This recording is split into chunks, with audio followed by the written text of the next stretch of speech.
Assalamualaikum warahmatullahi wabarakatuh. Perkenalkan, kami dari kelompok 4 yang akan membawakan materi mengenai interaksi manusia dan komputer. Di sini kelompok kami terdiri dari 3 orang, yaitu saya, Gisela dengan NIM 22044111370 sebagai presentator pertama, dan Renci Saryanti sebagai presentator kedua, dan yang terakhir ada Windy sebagai presentator ketiga. Nah, sebelum lanjut ke materi, di sini saya akan memperlihatkan cara memasukkan background, transisi, dan animasi yang digunakan dalam PowerPoint ini.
Selanjutnya kita masuk ke materi, yaitu topik yang akan kita bahas.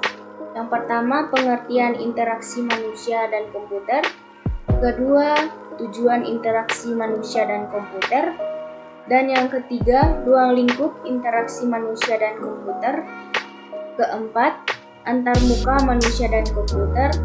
Dan yang terakhir, bidang studi atau ilmu yang berperan. Yang pertama, pengertian IMK atau interaksi manusia dan komputer.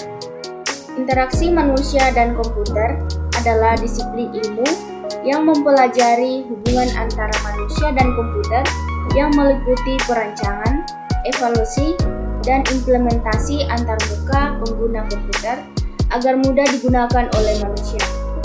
Ilmu ini berusaha menemukan cara yang paling efisien untuk merancang pesan elektronik.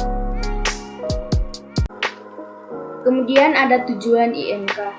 Yang pertama, menghasilkan sistem yang bermanfaat atau usable, memiliki manfaat dan mudah dioperasikan oleh user. Kemudian, yang kedua ada fungsionalitas. Fungsi-fungsi yang ada dalam sistem yang dibuat sesuai dengan perencanaan. Kemudian yang ketiga, keamanan atau SERT. Apakah sistem yang kita buat memiliki tingkat pengamanan data atau tidak. Kemudian yang keempat ada efektivitas dan efisiensi. Berpengaruh pada produktivitas kerja dari penggunanya dan sistem yang dibuat harus berfungsi dengan baik. Selanjutnya, untuk materi berikutnya akan dilanjutkan oleh Rensi saya. Baik, di sini saya akan melanjutkan presentasi dari teman saya yaitu Gisela. Nah, di sini ada ruang lingkup IMK. Yang pertama itu ada manusia.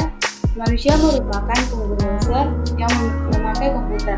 User ini berbeda-beda dan memiliki karakteristik masing-masing sesuai dengan kebutuhan dan kemampuannya dalam menggunakan komputer. Yang kedua, komputer. Komputer merupakan peralatan elektronik yang meliputi hardware, perangkat keras, dan software perangkat lunak. Yang ketiga, interaksi. Interaksi merupakan hubungan yang terjadi atau terbentuk antara user dan komputer dalam bidang teknologi melalui unit masukan dan keluaran interface.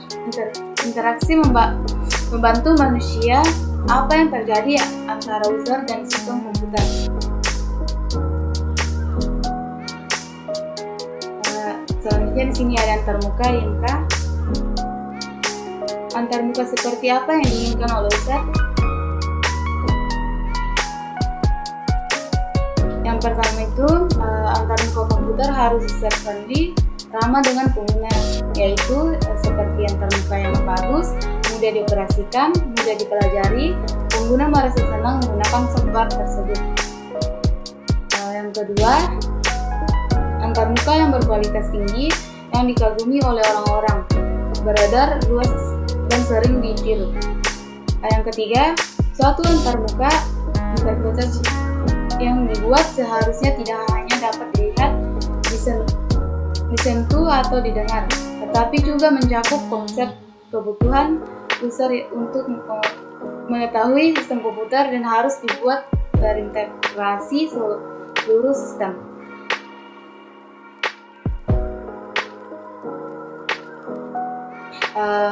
Baik, selanjutnya akan dijelaskan oleh pemateri yang ketiga.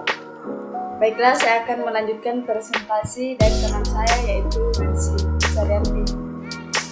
Baik, di sini ada bidang studi atau ilmu yang berperan.